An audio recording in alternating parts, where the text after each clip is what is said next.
والذين إذا أنفقوا لم يسرفوا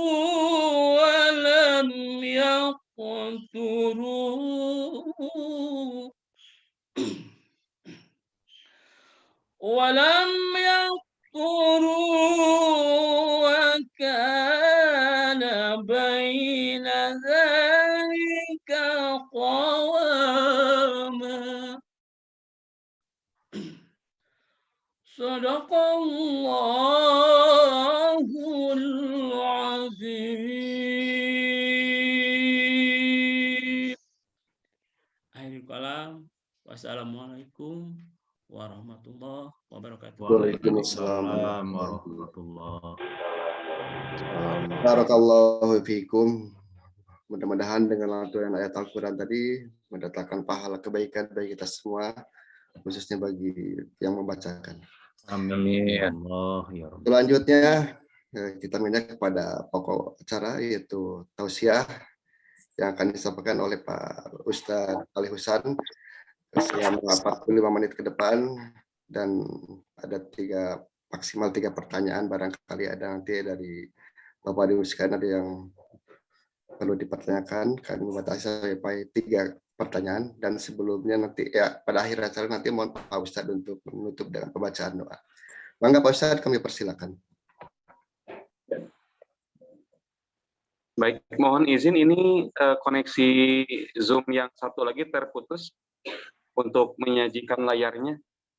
Ini belum tampil, sebentar ya. Siap Pak Ustadz.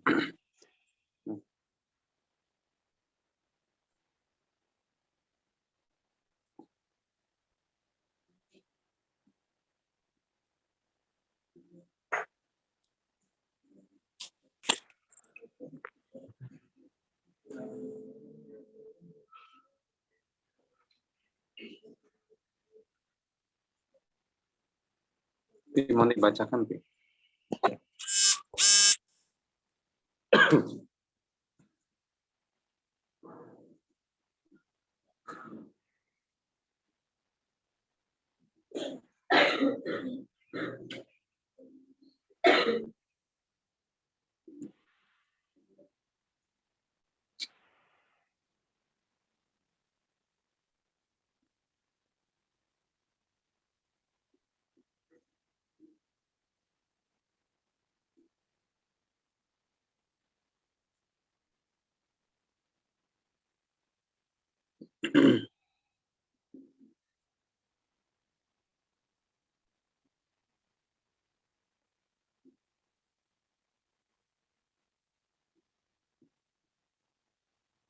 Ya, mohon izin sekitar 3 menit. Mangga Pak Ustadz, serius.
Baik.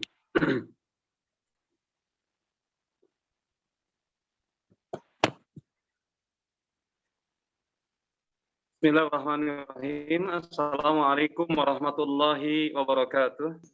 Waalaikumsalam warahmatullahi wabarakatuh. Bismillah walhamdulillah wassalatu wassalamu ala Bismillah walhamdulillah wassalatu wassalamu ala Rasulillah wa وعلى آله وأصحابه ومواله. أشهد أن لا إله إلا الله وحده لا شريك له وأشهد أن محمدا عبده ورسوله الذي لا نبي بعده. Mohon izin Pak Imad, apa suaranya ada? Ada. Ada Ustadz. Ada, siap ya. Baik. Faqala Allah Ta'ala fi kitabihil karim, a'udzu billahi as-sami'il alim minasy syaithanir rajim, wa ridwanu minallahi akbar, dzalika huwal fawzul azim. Wa qala Rasulullah alaihi salatu wassalam, man yuridillahu bihi khairan yufaqihu fid din al-hadits. Puji dan syukur kita panjatkan kehadirat Allah Subhanahu wa taala. Alhamdulillah atas limpahan nikmat, karunia, taufik dan hidayah dari Allah Subhanahu wa taala. Alhamdulillah di bulan yang mulia, bulan lahir Nabi sallallahu alaihi wasallam, kita diperkenankan oleh Allah Subhanahu wa taala untuk bisa kembali beraktivitas. Mudah-mudahan seluruh ibadah, seluruh amal soleh kita diterima oleh Allah Subhanahu wa taala. Amin. Hidup dalam keadaan taat dan istiqomah hingga wafat dalam keadaan husnul khatimah. Amin ya Allah ya Rabbal alamin. Salawat dan salam semoga tetap terlimpah curah untuk Nabi Sayyidil Arabi wal Ajami wa Sayyidil Mursalin, Habibana wa Nabiyana wa Maulana Muhammad sallallahu alaihi wasallam. Seluruh keluarganya, para sahabatnya, tabi'in tabi'ut tabi'in, hingga kita umat yang berusaha berikhtiar mengikuti langkah dan sunnahnya. Mudah-mudahan nanti di yaumil qiyamah kita termasuk di antara umat yang diakui sebagai umat Nabi dan mendapatkan syafaatul uzma dari baginda Nabi yang mulia. Amin ya Allah ya Rabbal alamin. Ayahanda dan bunda, Bapak dan Ibu sekalian, tema kita adalah sudahkah aku menjadi hambanya. Nanti kita akan mentarif atau mendefinisi apa itu arti daripada hamba. Apakah kita sudah pantas disebut sebagai hambanya? Lalu bagaimana Allah mempersepsi hamba itu dalam firman-firman-Nya? Sehingga apakah kita sudah layak digolongkan ke dalam ibadur rahman, hamba-hamba Allah Subhanahu wa taala yang berkasih sayang. Allah Azza wa Jalla dalam Quran surah At-Taubah ayat ke-72 berfirman, "Wa ridwanu minallahi akbar." Maka orientasi terbesar yang disebut dengan al-fawzul azim, kesuksesan yang agung adalah ridhonya Allah. Artinya adalah ubudiyah kita, ibadah kita, amaliyah yaumiyah kita, pekerjaan yang kita lakukan dalam keseharian kita, orientasi paling utama adalah mardhatillah, adalah keridhaan Allah. Oleh karena itu, setiap di antara kita wajib untuk meluruskan niat-niat kita. Tentunya bukan hanya niatan dalam beribadah, yaitu inna salati wa nusuki wa mahyaya wa mamati lillahi rabbil alamin. Tetapi kesibukan dalam pekerjaan, hatta pekerjaan kita di kantor sekalipun, memang kita telah berakad dengan pimpinan di perusahaan. Memang kita dalam kondisi adalah status bekerja pada satu lembaga di tempat kita hari ini bernaung. Tetapi hakikat dari pekerjaan kita adalah akad antara kita dengan Allah Subhanahu wa taala. Ya, oleh karena itu, siapapun di antara kita yang merasa bahwa kita berakad itu dengan Allah Azza wa Jalla, maka tidak ada istilah korupsi waktu. Maka tidak ada istilah semangat ketika ada pimpinan dan kita santai ketika tiada pimpinan. Karena akad kita adalah dengan Allah. Dimanapun kita berada, dalam keadaan offline, online sekalipun, baik dalam keadaan daring ataupun misalkan sebagainya, ketika orientasi kita adalah ridhonya Allah Subhanahu wa taala, maka saya yakin kita akan menjadi sebaik-baik dan sebenar-benar hamba, mau urusan akhirat ataupun urusan dunia. Persoalannya adalah kita tidak paham betul, tidak mengenal dengan benar, ya, terhadap Tuhan kita, terhadap Allah Subhanahu wa taala. Sehingga Syekh Ibnul Qayyim mengatakan, man arafallaha bi asma'ihi wa sifatihi wa af'alihi ahabbahu la mahalah. Kata Syekh Ibnul Qayyim, Siapa mengenal Allah melalui nama-namanya, melalui sifat-sifatnya dan perbuatan-perbuatannya, ahabbahu la mahalah, maka pasti seorang hamba akan benar-benar mencintai Allah Subhanahu wa taala. Saya ibaratkan, andai anak tahu dengan benar perjuangan pengorbanan ayah dan ibunya, niscaya anak akan benar-benar jatuh hati, cinta, dan rela berkorban nyawa demi ayah dan ibunya. Ketika anak tahu persis bagaimana ayah menjemput rizki, mencari karunia Allah Subhanahu wa taala, tidak kenal panas, tidak kenal hujan, tidak kenal dingin, tidak kenal entah sehat atau sakit. Ayah bekerja, ayah berjuang menjemput rizki, mencari nafkah demi keluarga. Ketika anak terbuka matanya, mata zahirnya, apalagi mata hatinya, melihat itu, maka nggak mungkin dia tidak taat kepada ayahnya. Tidak mungkin dia tidak akan jatuh hati kepada ayahnya. Nggak mungkin dia tidak akan rela berkorban untuk ayahnya. Kenapa? Kalau dia sudah tahu, maka segalanya akan rela dikorbankan demi dia yang berjuang untuk kita. Tapi kebanyakan anak tidak ngerti, tidak paham. Bagaimana sepak terjang ayah di luar. Bagaimana berkorban, bertaruh nyawa ayah di luar. Sehingga kemudian banyak di antara anak yang menyepelekan ayahnya. Banyak yang anak kemudian menghujat, mencaci, berkata tidak pantas dan tidak punya adab terhadap ayahnya. Karena dia tidak tahu pasti bagaimana perjuangan pengorbanan ayah buat anaknya. Demikian pula seorang anak. Tidak akan hormat, tidak akan adab. Dia tidak akan jatuh hati dan rela berkorban nyawa buat ibunya. Kalau dia tidak tahu bagaimana pengorbanan, perjuangan ibu untuk dirinya. Itu manusia. Kita saja maaf. Di perusahaan ini kita punya pimpinan yang dia baik ke kita. Dia perhatian, dia bertanya tentang keluarga, kita bilang kita sedang dalam kesulitan, dia rela membantu kita, dia perhatian ke kita bukan hanya tentang materi, dan dia juga lebih-lebih mengingatkan kita tentang akhirat, sehingga kita merasa bahwa saya bersyukur punya teman, punya sahabat, punya pimpinan yang mengingatkan ke saya. Maka ketika kita diperlakukan demikian oleh pimpinan, oleh sahabat, oleh rekan kerja, maka satu waktu dia kesulitan, kita akan mengatakan, saya dulu dibantu oleh dia. Hari ini aku pun rela membantunya. Ada orang mengatakan dia ini kawan terbaik buat saya, dia pimpinan terbaik buat saya pasang badan buat dia, apapun yang terjadi, saya pasang badan buatnya. Ini manusia. Lalu bagaimana dengan Allah Subhanahu wa taala? Saat kita tahu benar keindahan nama-namanya. Kalau kata Ustadz Ari Ginanjar, ya, dalam ISQ, beliau mengatakan, sejatinya apa yang kita lihat, apa yang kita tatap, itu semua adalah nama Allah. Di saat kita menyaksikan, melihat bagaimana ada binatang penyayang kepada anaknya, ada ayah ibu sayang kepada anaknya, ada anak dia pengertian sayang kepada orang tuanya. Sesungguhnya yang wujud adalah Ar-Rahimnya Allah.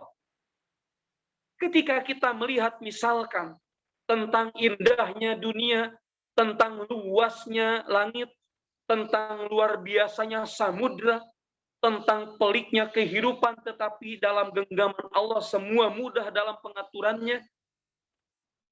Maka saat kita mengenal semua itu adalah nama-namanya Allah yang indah.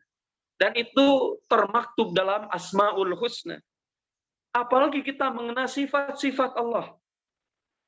Kata para ulama, Allah punya dua sifat dalam nama itu. Ada sifat jamaliyah, ada sifat jalaliyah. Sifat jamaliyahnya Allah adalah sifat yang indah-indah. Yang bikin hati itu adem, tenang, tentram. Jiwa kita kemudian berunduk. Kita tahu bahwasanya Allah Maha Penyayang, Maha Baik. Ar-Rahman, Ar-Rahim, At-Tawwab, Al-Ghafur, Ar-Razzaq. Itu adalah sifat jamaliyah Allah. Sifat indahnya Allah yang bikin hati dan jiwa kita tentram. Tetapi sifat jalaliyah adalah sifat yang membuat kita menjadi berdiri bulu kuduk kita. Membuat kita merinding. Contoh Allah itu Al-Muntaqim, sang pembalas dendam. Allah tuh syadidul iqab, yang sangat keras siksaannya. Tetapi kata para ulama, sifat jamaliyah Allah jauh lebih banyak daripada sifat jalaliyahnya. Rahman Rahimnya Allah jauh lebih banyak daripada murkanya Allah. Sebagaimana Allah sendiri menyampaikan dalam hadits qudsi, sesungguhnya rahmatku, sayangku mengalahkan murkaku, kata Allah. Lalu bagaimana mungkin kita bisa bermaksiat kepadanya? Bagaimana mungkin kita tidak berjuang, tidak mencinta sebagaimana murninya budak, murninya hamba kepada majikannya? Padahal betapa Allah maha baiknya. Sampai hari ini saja kita lihat, kita rasakan. Berapa banyak dosa, berapa banyak maksiat yang kita perbuat. Tetapi Allah Azza wa Jalla tidak menghentikan rizkinya kepada kita. Berapa banyak keburukan, kehinaan yang Allah tutupi. Ya, sementara kita adalah pelaku dosa. Kita adalah pelaku maksiat yang benar-benar pembangkang luar biasa. Tetapi kasih sayangnya menutupi itu semua dan kita tidak dibukakan kepada teman-teman, kepada keluarga kita. Semua tersembunyi. Bukankah ini rahmat Allah? Maka kata Syekh Ibnu Qayyim, man arafallaha bi asma'ihi wa sifatihi wa af'alihi ahabbahu la mahallah. Pasti akan benar-benar cinta. Sehingga beliau Syekh Ibnu Qayyim mengatakan, andai kamu tahu bagaimana Allah mengatur urusan hidup, pasti akan meleleh hatimu, jiwamu karena cinta kepadanya.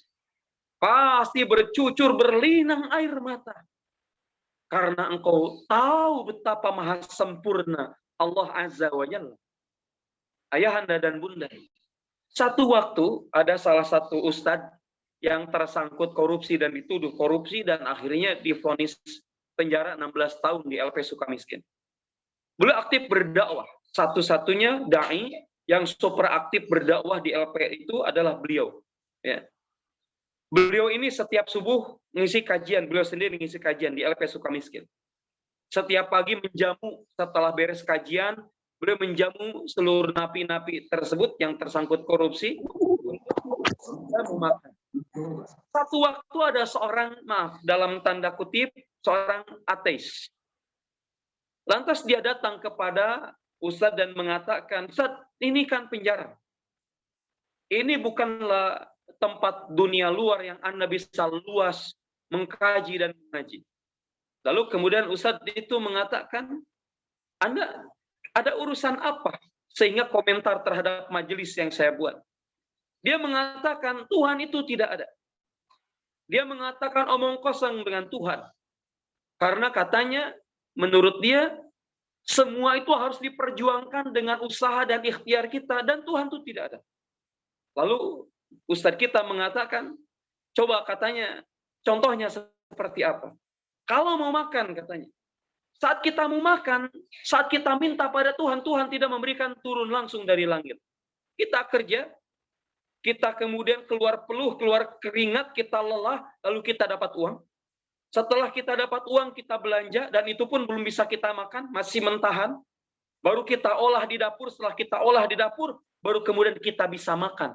Lihat, semua proses itu kita yang membuatnya. Kitalah yang mengerjakannya. Mana peran Tuhan? Lalu kemudian Ustadz mengatakan, beliau masih ada di LP Sukamiskin. Ustadz itu mengatakan, saya tanya pada Anda, siapa mengatur, membuat makanan yang Anda punya, masuk ke dalam lambung dan perut Anda, dipisahkan gizinya, proteinnya, mana yang akan menjadi darah, mana akan menjadi tenaga, dan mana menjadi kotoran. Apakah kamu lakukan itu? Saat itu hidayah datang kepadanya. Lalu dia bertanya, siapa yang ngatur itu? Tuhan, Allah, itu yang ngatur. Ternyata diskusi itu menjadi jalan hidayah. Andai kamu tahu, kata Ibnu Qayyim al-Jauziyah, bagaimana Allah mengatur urusan hidupmu, pasti hatimu akan meleleh karena cinta kepadanya. Allah Azza wa Jalla berfirman, ya ayuhan nas, antumul fuqara'u ilallah, wallahu huwal ghaniyul hamid. Hai manusia, kamulah yang butuh kepada Allah. Dan Allah dialah yang maha kaya, tidak memerlukan sesuatu apapun. Allah lagi maha terpuji. Kitalah sejati yang butuh Allah. Tidak bertambah kemewahan, kemegahan, kemuliaan di sisi Allah ketika kita beribadah kepadanya. Pun tidak berkurang kehormatan, kemuliaan, kekuasaan, keagungan Allah di saat kita tidak menyanjungnya, tidak memujinya, tidak beribadah kepadanya. Allah tetaplah sebagaimana zatnya. Allah tetaplah sebagaimana sifat-sifatnya yang sangat agung, yang maha agung. Allah tidak membutuhkan makhluk, tapi makhluklah yang membutuhkan Allah.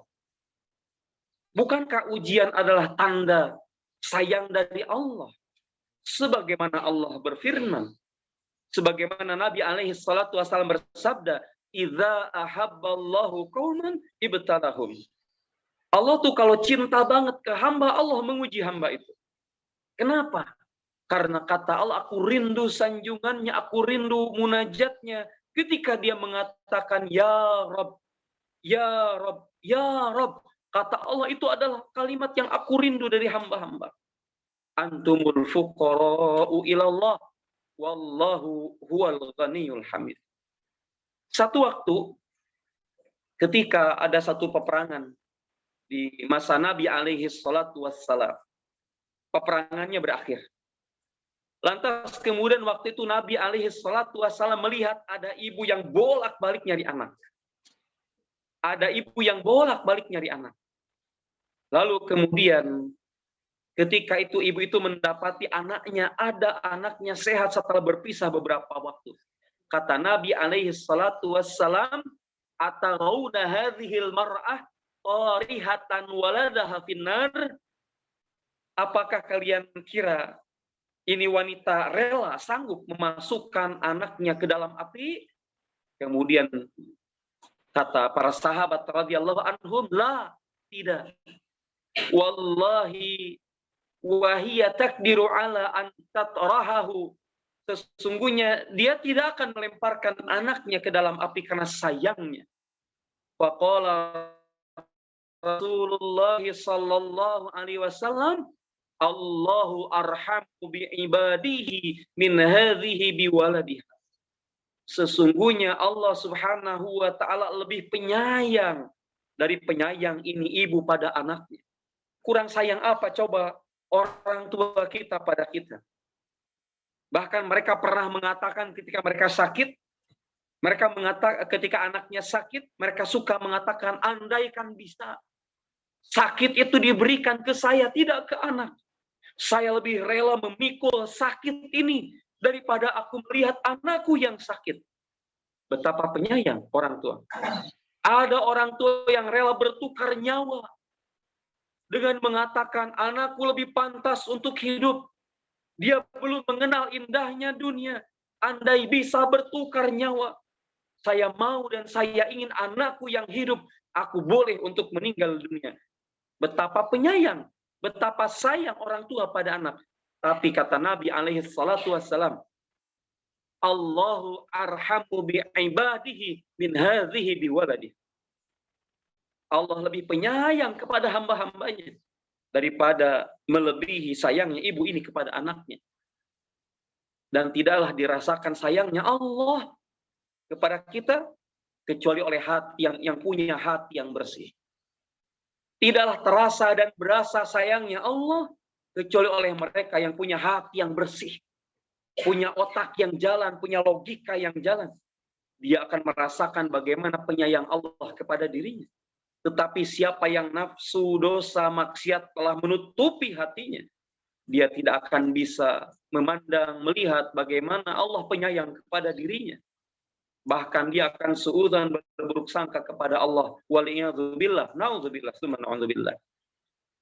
Apa ta'rif hamba? Apa definisi hamba?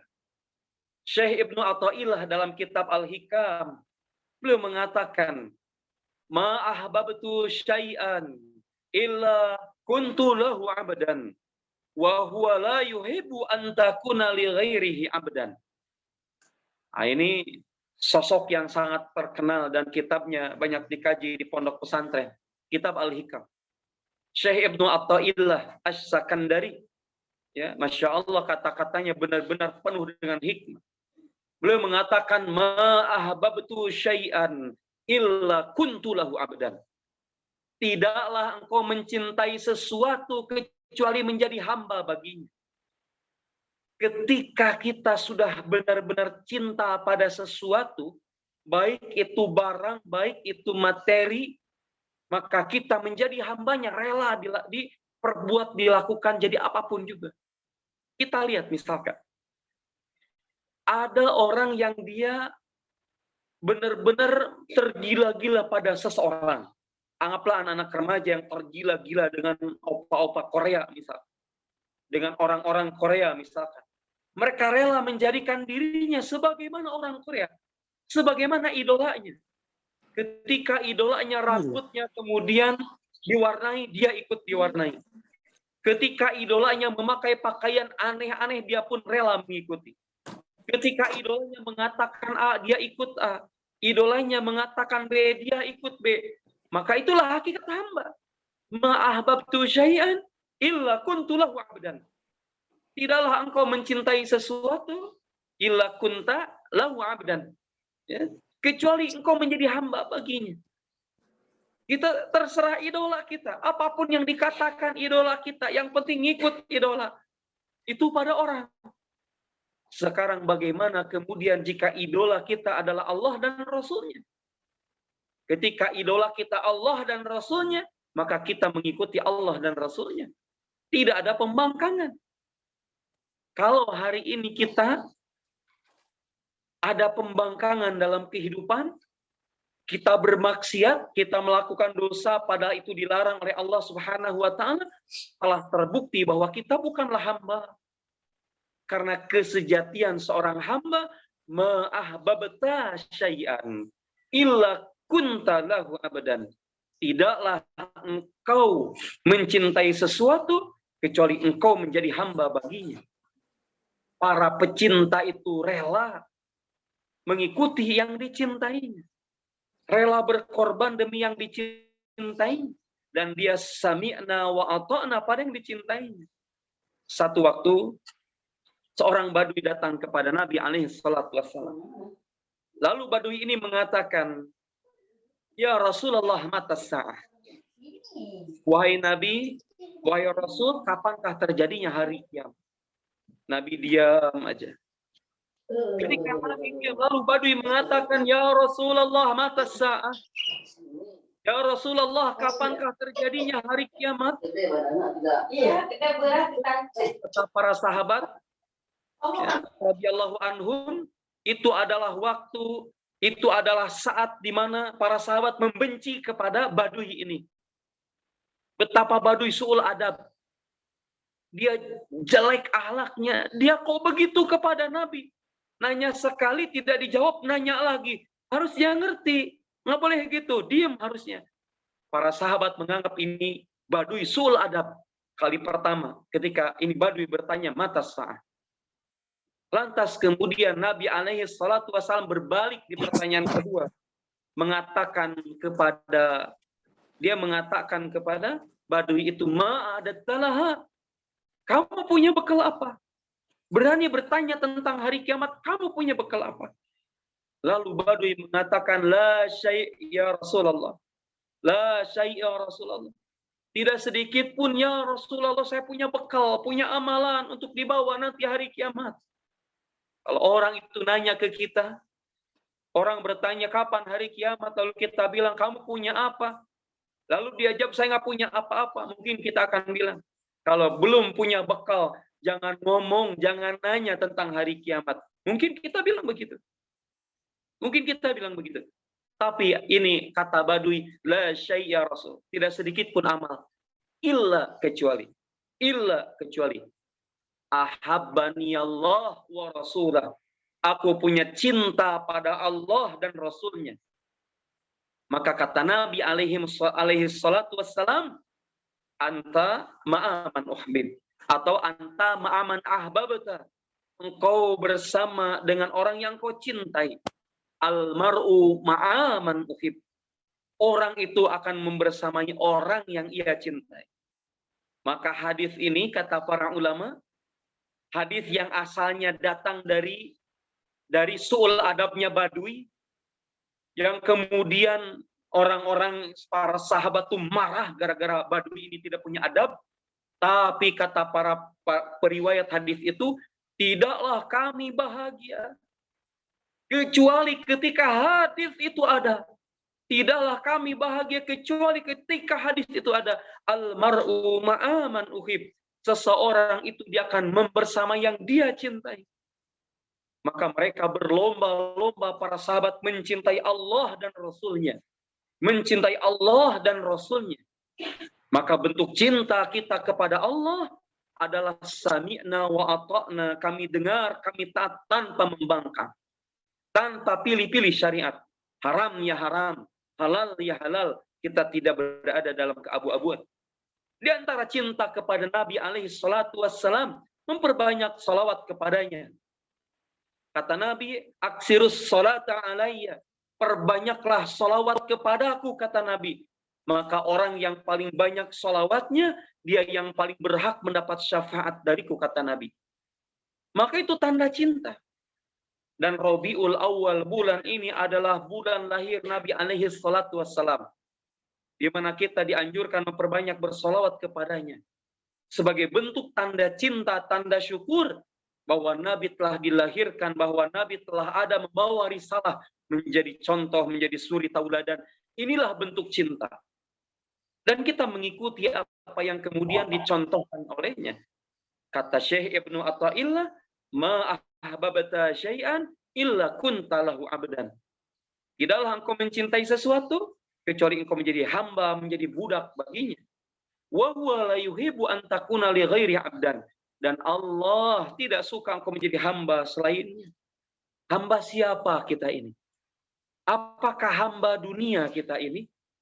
Apakah hamba perusahaan kita ini? Apakah hamba hawa nafsu kita ini? Yang kita ikuti syahwat, yang kita ikuti hawa nafsu? Ataukah kita hambanya Allah? Inilah yang kemudian butuh untuk dimuhasabah dalam diri kita. Layakkah aku disebut sebagai hamba? Sebab hilangnya nikmat. Dalam kitab Az-Zuhdu li Ibni Abi Dunya dikatakan,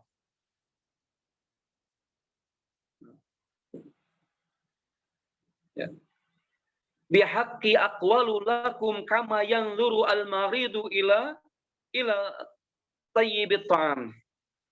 Aku berkata kepada kalian dengan benar, kata Nabi alaihi salatu wassalam, Nabi Isa.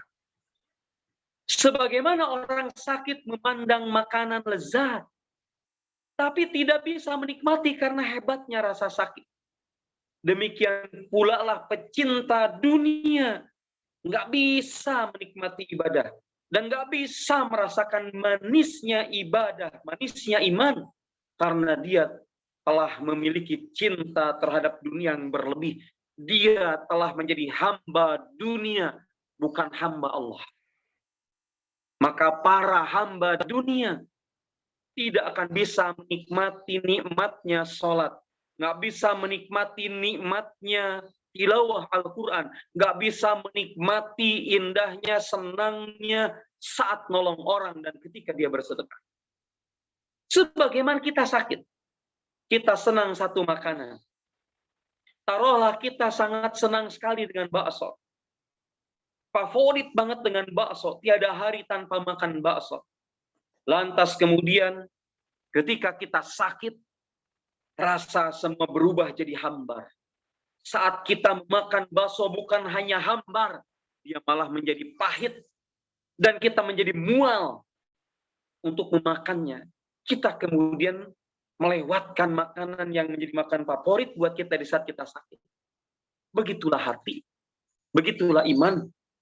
Saat hati sakit, saat iman sakit, maka dia tidak merasakan indahnya, manisnya ibadah.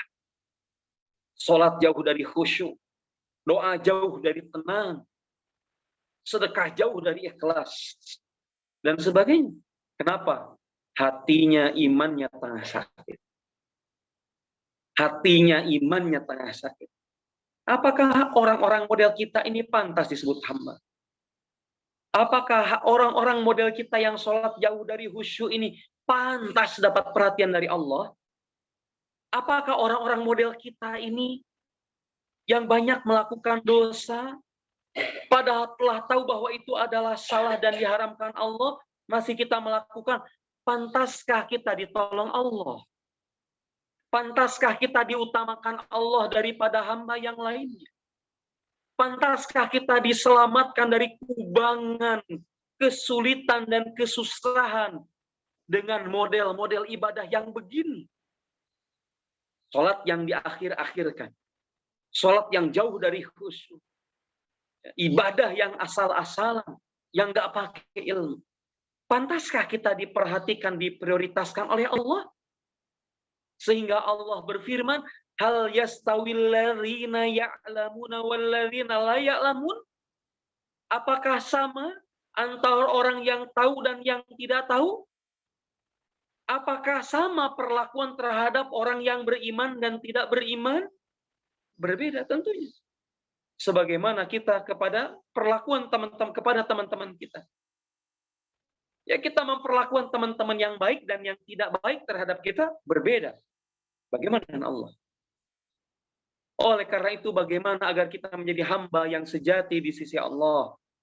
Ya, saya susun beberapa poin agar kita menjadi hamba yang sejati di sisi Allah. Yang pertama, kata Nabi alaihi salatu wassalam, ittaqil maharima takun a'badan nas. Jauhilah hal-hal yang haram, maka kamu akan menjadi manusia yang paling menghamba kepada Allah. Ittaqil maharima takun a'badan nas. Untuk menjadi manusia yang paling menghamba kepada Allah adalah sami'na wa ata'na terhadap yang diharamkan oleh Allah. Ketika Allah mengharamkan perjudian, maka judi sepanjang hidup kita tetaplah haram. Ketika Allah mengharamkan perlakuan zalim terhadap diri orang lain dan kepada Allah, selamanya haram ya haram, kita menjauhinya. Ketika Allah mengatakan khamr adalah haram ya haram. Ketika Allah mengatakan zina haram ya haram. Ketika Allah mengatakan bahwa riba haram ya haram. Ittaqil maharima takun a'badan nas. Maka saat kita menjauhi perkara-perkara yang haram, saat itulah kemudian kita menjadi sebaik-baik hamba yang menghamba kepada Allah Subhanahu dan yang sejati, maka hendaknya kita menjauhi perkara-perkara yang haram ini. Maka jadilah kita a'badan nas, manusia paling menghamba kepada Allah. Kemudian yang kedua, Syekh Ibnu Qayyim al-Jauziyah ya, mengatakan dalam kitab Thariqatul Hijratain berkaitan dengan bagaimana menjadi hamba.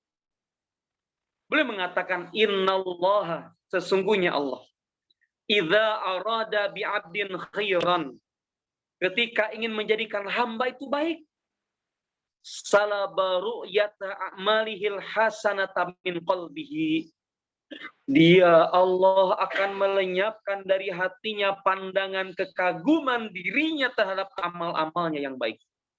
Lihat ini. Ketika Allah menginginkan kebaikan pada hamba, Allah hilangkan kekaguman dia terhadap dirinya sendiri. Terhadap amal yang dia kerjakan. Ingat, kekaguman, ujub. Bukan ria dan sum'ah. Ria itu kita mempertontonkan amal soleh kita. Sholat, baca Quran, bersedekah, pengen didengar, pengen dilihat, namanya ria. Pengen didengar, namanya sum'ah. Itu jelas, zohir. Tapi ini perkara yang tersembunyi, ujub itu. Ujub itu perkara batin yang hanya taunya dirinya dan Allah.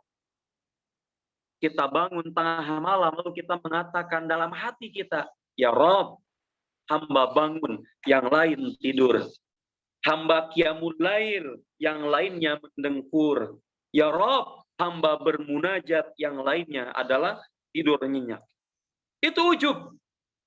Tetapi orang yang diberikan oleh Allah Subhanahu wa taala kebaikan, maka salaba ru'yata a'malihil hasanati min qalbihi. Allah hilangkan perasaan itu. Dia selalu merasa kekurangan ibadahnya. Dia selalu merasa jauh dari ibadah yang benar. Dia merasa was-was dan khawatir amal-amalnya tidak diterima oleh Allah. Dan inilah kesejatian hamba. Allah hilangkan di dalam hatinya. Allah hilangkan di dalam hatinya pandangan bahwa dia telah berbuat kebaikan, maka dia merasa dia tidak berbuat baik apa-apa di hadapan Allah. Ya. Wal ikhbara biha min lisanihi. Allah hilangkan dalam lisannya ngomong ke orang-orang bahwa ini ada jasa saya, bahwa ini ada kebaikan saya. Saya loh yang bantu dia, saya loh yang bikin ini, bikin itu, yang bangun ini, bangun itu. Kalau nggak pakai saya, nggak ada saya, ya nggak bisa begitu. Maka orang yang terjaga lisan untuk ngomongin amalan-amalan dia yang terdahulu, maka dia adalah hamba sejati yang Allah selamatkan. Wasulih biru'yati dzanbihi. Dan Allah menjadikannya dia sibuk mikirin dosa, nggak mikirin amal. Maka bersyukurlah siapa di antara kita lebih sibuk mikirin dosa kita daripada kita sibuk memandang, melihat banyaknya amalan kita. Terlebih lagi adalah betapa konyolnya orang-orang yang dia lebih banyak menghukumi, menghakimi orang lain. Fulan banyak dosa, fulan ahli maksiat, fulan tidak akan ke surga, fulan pantas ke neraka. Sementara dia luput dari pandangannya terhadap dirinya sendiri. Dia lebih pandai ngoreksi, komentar orang lain, sementara dia tidak pandai ngoreksi dan memandang, bermuhasabah pada dirinya sendiri. Ya, kotoran di seberang lautan terlihat, gajah di pelupuk mata tak terlihat. Orang-orang model begini jauh disebut sebagai hamba.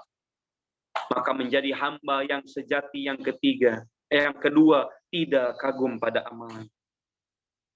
Ini tidaklah bisa begini kecuali kata Imam Al-Ghazali rahimahullah, harus pakai riyadhah. Harus pakai riyadhah, harus latihan. Nggak mungkin instan, nggak mungkin, harus riyadhah, harus latihan. Ya, yang ketiga adalah rendah hati. Allah berfirman Quran surah Al-Furqan ayat 63, wa ibadur rahmanil ladzina yamshawna 'alal ardi hauna wa idza khatabahumul jahiluna qalu salama. Adapun hamba-hamba Allah yang Maha Pengasih adalah orang-orang yang berjalan di bumi dengan rendah hati, dan apabila orang-orang bodoh menyapa mereka dengan kata-kata menghina, maka mereka mengucapkan salam. Mereka mengucapkan kata-kata terbaik. Apa beda rendah hati dan rendah diri? Rendah diri di hadapan manusia haram. Mengatakan saya ini bego, saya ini bodoh, saya nggak punya ilmu, saya ini manusia paling jelek. Nggak boleh. Rendah diri di hadapan manusia itu haram. Tapi rendah diri di hadapan Allah wajib. Wahai Allah, hamba ini hina, Engkaulah yang maha mulia. Hamba ini kotor, Engkaulah yang maha suci. Hamba ini rendah, Engkaulah yang maha mulia, yang maha tinggi. Hamba ini kerdil, hamba ini fakir, Engkaulah yang maha kaya. Rendah diri di hadapan Allah wajib. Tapi di hadapan manusia itu rendah hati. Tidak jumawa, tidak sombong. Maka sombong itu, takabur itu adalah dosa pertama yang dilakukan oleh iblis laknatullah alaih, ketika dia mengatakan, ketika Allah menyebutkan sujudlah pada Adam, lantas kemudian iblis nggak mau sujud. Iblis mengatakan apa? Khalaqtani min nar wa khalaqtahu min tin. Ngapain sujud ke Adam? Saya diciptakan dari api, Adam dari tanah. Mulia mana antara api dan tanah? Dia sombong, dia jumawa. Dan dosa pertama yang ada di muka bumi adalah dosa hasud, dosa dengki, kedengkian daripada Qabil kepada Habil. Maka takabur dan iri dengki, takabur dan hasud, sombong dan kedengkian adalah dosa nenek moyang kita terdahulu. Ya, adalah kelakuan iblis dan salah satu putra Nabi Adam alaihissalam. Maka rendah hati adalah ciri seorang hamba. Fudail bin Iyad dalam kitab Hilyatul Auliya, beliau mengatakan, seorang hamba tidak akan menggapai hakikat iman kecuali setelah, ini halal berat ini. Yang pertama adalah menganggap musibah sebagai nikmat.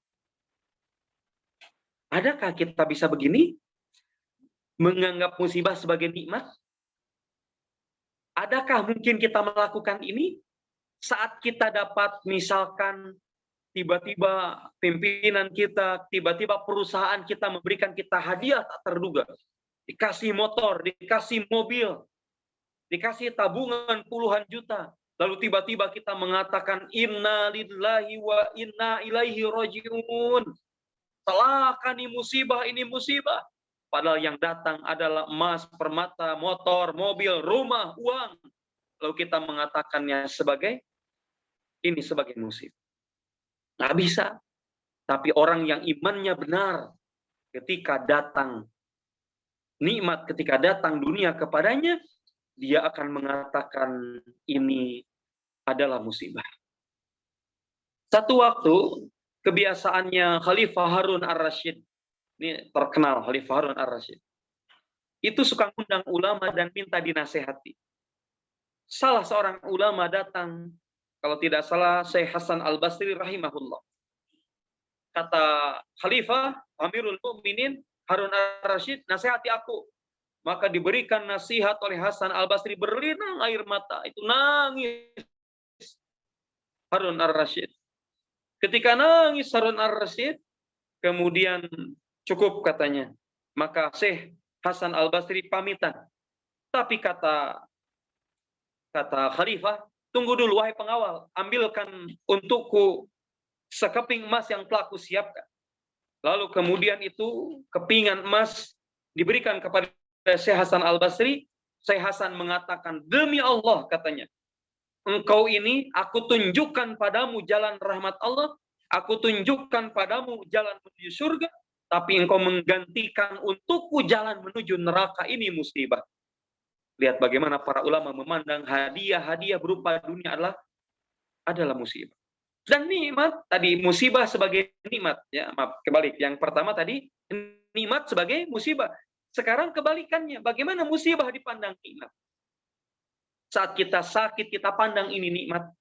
Saat kita rugi, kita bangkrut, ditipu orang, lantas kemudian kita juga memandang bahwa itu adalah bagian dari nikmat. Nah, ini nomor 2 ya, tadi saya kebalik. Yang pertama, menganggap musibah sebagai nikmat, menganggap nikmat sebagai musibah. Dan jarang kita bisa mengatakan saat kita sakit ini adalah nikmat, saat kita ditipu orang inilah nikmat. Dan yang ketiga, tidak peduli dengan dunia yang dinikmati. Dan kemudian yang keempat, sama sekali tidak ingin mendapatkan pujian karena ibadah kepada Allah Ta'ala yang ia kerjakan. Ayahanda dan bunda, inilah materi kita. Saya khawatir mungkin waktunya sudah selesai. Ini 3 poin yang baru kita bahas. Bagaimana kita menjadi hamba Allah yang sejati. Ya, kita coba dulu ke pertanyaan. Di sini ada yang bertanya. Assalamualaikum warahmatullahi wabarakatuh. Punten izin bertanya Pak Ustadz, bagaimana menumbuhkan rasa cinta dan sayang kita kepada Allah, yang padahal kita semua tahu bahwa Allah sudah menjanjikan pahala yang begitu besar dan sangat merindukan hamba-hambanya untuk menjadi penghuni surga apabila kita beriman dan bertakwa kepadanya. Jadi bagaimana menumbuhkan cinta? Maka kita sudah mengenal rumus-rumusnya sebenarnya. Kita sering mengatakan tak kenal maka tak sayang, tak kenal maka tak cinta. Sederhana saja. Kalau mengutip kalimatnya Syekh Ibnu Qayyim, man arafallaha bi asma'ihi wa af'alihi wa sifati ahabbahu la mahallah. Jadi kenapa kita ini belum benar-benar mencintai Allah? Karena kita belum mengenal Allah yang benar. Bagaimana kita bisa mencintai Allah dengan benar? Harus benar mengenal Allahnya. Bagaimana kita bisa mengenal Allah? Harus mempelajari ilmu tauhid.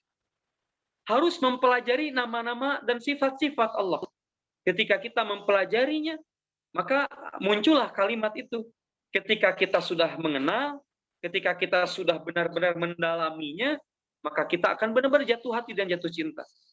Sederhananya, kata para ulama, kenapa kita ini belum benar-benar mencintai Allah, belum benar-benar sami'na wa ata'na, karena kita belum benar mengenal Allah Subhanahu wa taala. Dalam bahasa ilmu tasawuf, kita ini belum benar bermakrifat terhadap Allahnya. Kalau kita sudah benar, maka nggak mungkin kita menyelisihi Allah, membangkang kepadanya, tidak mungkin. Wallahu a'lam bishawab. Itu diantara pertanyaan yang masuk di chatting dan sudah dijawab, mudah-mudahan bermanfaat. Barangkali sebelum kita tutup dengan doa, apakah masih ada pertanyaan? Saya persilahkan. Mangga Pak Amir Bala dari Balakupa yang raise hand, silakan untuk bertanya.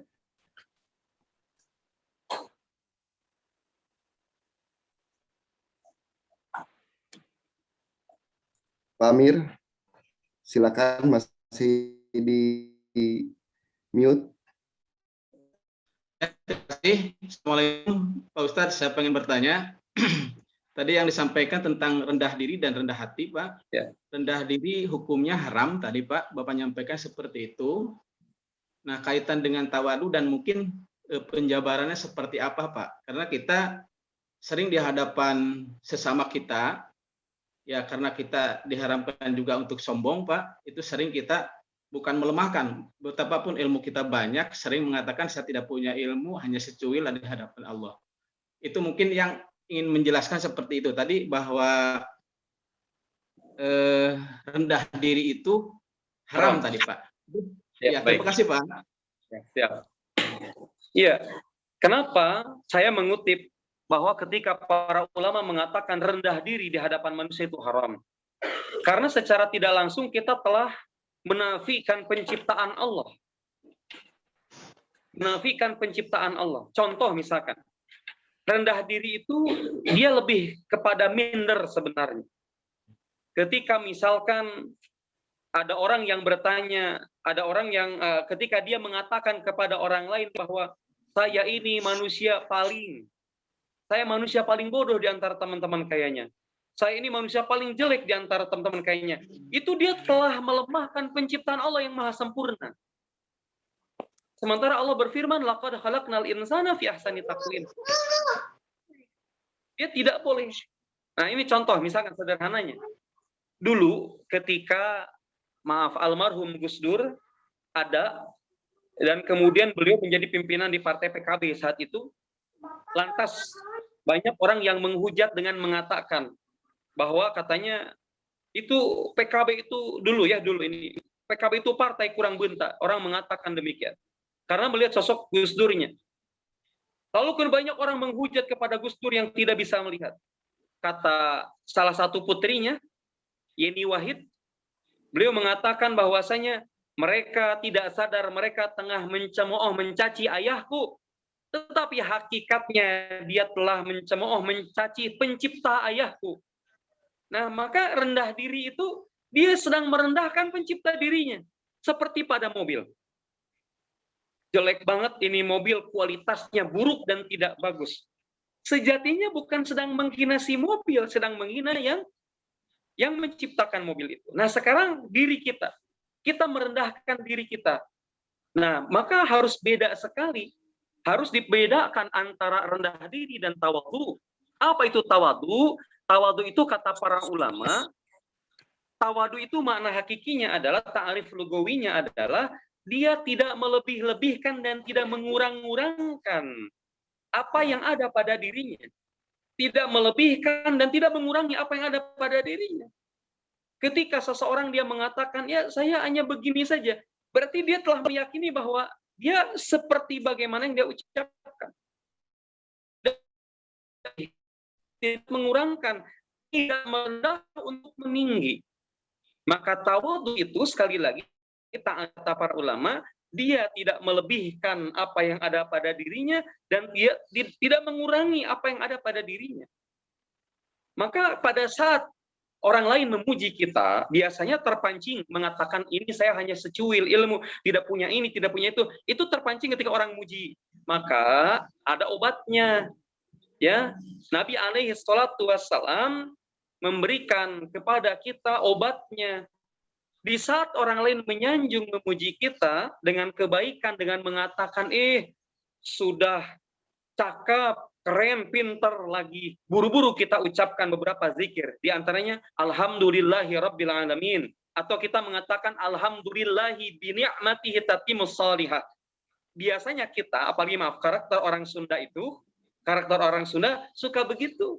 Kita mengatakan, ayo atuh mampir karo rompok mada etawe seperti gubuk reyot. Nah, kalimat ini padahal misalkan rumahnya gedong ya, bagus. Hal seperti ini sebetulnya dia dalam kalimat ini untuk sifatnya duniawi tidak jadi persoalan untuk duniawi. Tapi untuk yang sifatnya pada diri kita yang murni memang Allah yang mencipta, itu yang disebut oleh para ulama sebagai bentuk keharaman. Tawadu artinya dia tidak melebihkan dirinya, tidak mengurangi dirinya, tapi dia sebagaimana apa adanya. Dan ketika orang memuji, biar tidak terjebak pada rendah diri, ucapkan segera zikir. Pertama, Alhamdulillahirabbil alamin, atau pilih yang kedua, Alhamdulillahi bini'matihi tatimmus salihah, atau yang ketiga, salawat pada Nabi, Allahumma sholli ala Muhammad wa ala ali Muhammad. Wallahu a'lam. Seperti itu. Terima kasih Pak Ustadz. Pak Ustadz, ada satu pertanyaan terakhir di chat box. Ya. Izin bertanya Ustadz, bagaimana tips agar kita dapat mengamalkan syariat Allah secara utuh? Sementara lingkungan sekitar masih belum kondusif untuk itu. Seperti misal menghindari riba, sementara ekonomi kita tidak terlepas dari dosa riba. Jadi begini, dalam kaidah usul fikih ada kaidah mala yutraku kulluhu la yutraku mala yudraku kulluhu la yutraku kulluhu. Apa yang tidak bisa dikerjakan seluruhnya jangan ditinggalkan sepenuhnya. Apa yang tidak bisa dikerjakan seluruhnya jangan ditinggalkan sepenuhnya. Nah, artinya adalah apa yang kita mampu hari ini buat diri dan buat keluarga, itu saja dulu. Itu saja dulu.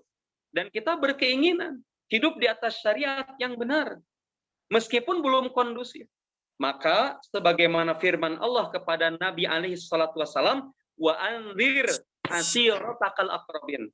Maka berilah peringatan terlebih dahulu kepada keluargamu yang terdekat. Nah, ini syariah.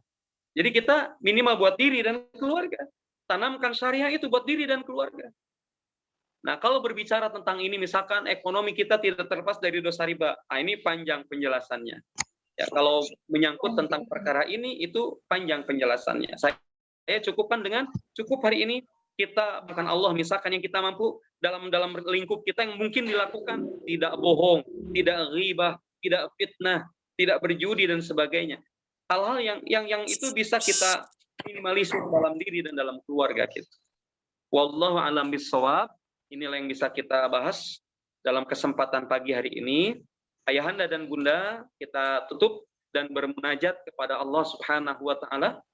Saya mengajak ayahanda dan Bunda untuk mengaminkan doa-doa kita. Mudah-mudahan doa kita didengar dan diijabah Allah Subhanahu wa taala. Awali dan istighfar, astagfirullahaladzim, astagfirullahaladzim.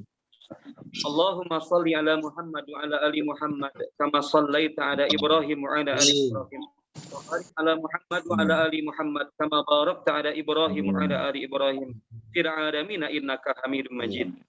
Ya Allah, ya Rahman, ya Rahim, ya Ghafurur Rahim, ya Karim.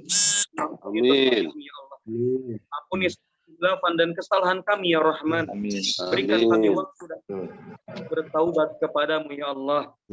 Rabbana jangan mewafatkan kami kecuali Engkau telah ampuni dosa dan kesalahan kami. Dan setelah Engkau menerima taubat kami. Ya Allah, berkahi perusahaan kami, berkahi harta kami, Allah. Jadikan harta yang diberkahi oleh-Mu ya Allah, yang dengannya kami bisa hidup dan kami bisa menjalani kehidupan kami sebagai hamba. Rabbana, jadikanlah kami hamba-hamba-Mu yang soleh, hamba yang taat, hamba yang beriman kepadamu, hidup dalam iman, wafatkan dalam Islam dan husnul khotimah. Allah, al-ka husnul khotimah. Allahumma rzuqna taubatan suha qablal maut wa ya muqallibal qulub tsabbit qulubana ala dinik. Rabbana atina fid dunya hasanah wa fil akhirati hasanah wa qina azabannar. Subhana rabbika rabbil izzati amma yasifun. Wa salamun alal mursalin walhamdulillahi rabbil alamin. Amin. Demikian Bapak dan Ibu sekalian, terima kasih banyak. Wassalamualaikum warahmatullahi wabarakatuh. Waalaikumsalam warahmatullahi wabarakatuh. Mohon Pak Ustaz. Barakallahu fikum. Masyaallah. Banyak nilai dan Masya Allah banyak nilai dan hikmah yang dapat kita ambil atas tausiah yang telah disampaikan oleh Bapak Ustadz Al-Husan. Salah satu di antaranya tadi yang disampaikan oleh Faudail bin Iyad rahimahullah yang berkata bahwa seorang hamba tidak akan menggapai hakikat iman kecuali setelah kita menganggap musibah sebagai nikmat, kemudian nikmat itu sebagai musibah, dan tidak peduli dengan dunia yang dinikmati dan sama sekali tidak ingin mendapatkan pujian karena ibadah kepada Allah Ta'ala yang ia kerjakan.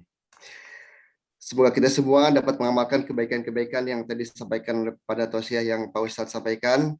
Dan kepada Pak Ustadz Al-Husan, kami atas nama jamaah keluarga besar PTPN 8 mengucapkan jazakallahu khairan katsiran, dan semoga Pak Ustadz keluarga senantiasa ada dalam ridho Allah Subhanahu wa taala. Amin. Amin ya Allah. Baik, Bapak dan Ibu sekalian jamaah yang dimuliakan Allah Subhanahu wa taala, mohon maaf atas segala kekurangan dan kita tutup dengan doa penutup majelis.